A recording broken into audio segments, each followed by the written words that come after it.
really good players find a tempo that they can stick to. You guys come out, I watched a lot of you warm up today, and you hit balls, but what happens is as your clubs change, your tempo changes. Which if your tempo changes, your timing has to change. And then you go to the first tee and your tempo changes again. So the timing that was working on the range with the tempo you had now doesn't work. Okay, so what's your favorite club? 7-iron. Okay, it's my favorite one. I mean, 7 or 5 iron. So what I do is I'm warming up. When I get to my 7 iron, I find the tempo.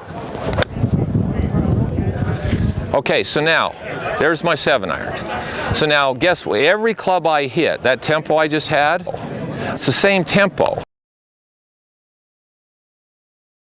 If you take your putter and you make your putting stroke, whatever it might be, and you set up to the ball, you make your putting stroke. Now, if I take exactly the same grip, the same setup, but now I'm going to have a lofted face club, but I'm going to make the same stroke. And you're making the same putting stroke.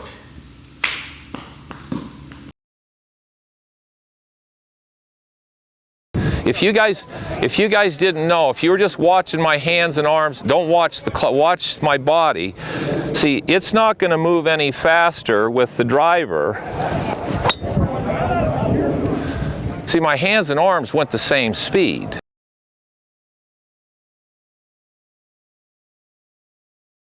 Obviously, both arms are important, but anytime you take an arm out and you just have one, then you have to be a lot better with the momentum of the club head.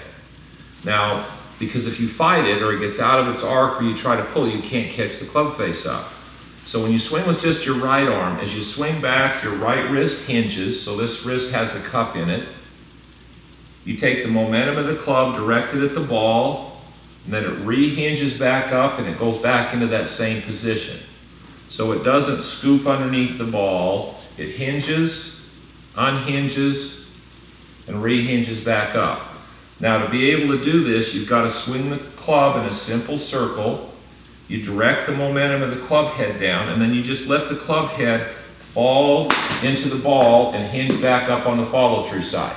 That becomes a very effective drill in learning how to use your right hand and use the momentum of the club head. So it's the same tempo.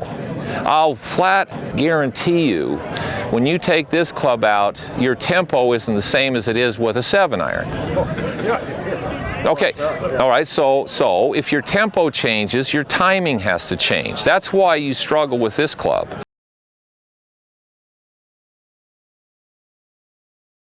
If you want to accelerate the learning curve relative to neurologically what's happening in your body, what you need to do is swing at slow motion. Now, not the slow motion you think, but super slow motion. So you basically set up like you're going to make a swing, and you start your backswing, and it's going at about this speed. So it should take you about a half a minute or more to get to the top of your swing. Now I do this where it takes 5 minutes to get to the top, 5 minutes to get to the ball, and 5 minutes to get through. So it takes 15 minutes to make one swing. But if you do it correctly, the neurological pattern at that speed, because you're moving the club very slowly, so through every little movement pattern, you're igniting those neurological patterns, so you're feeling exactly what happens through the entire motion of the swing. You do the backswing first, then you go up to the top, then you start the downswing, then you go up to the top and come to impact, and then you do the follow through.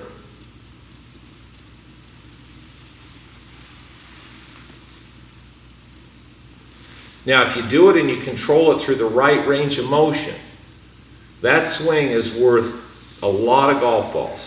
So one swing can be worth multiples of balls if you do it correctly.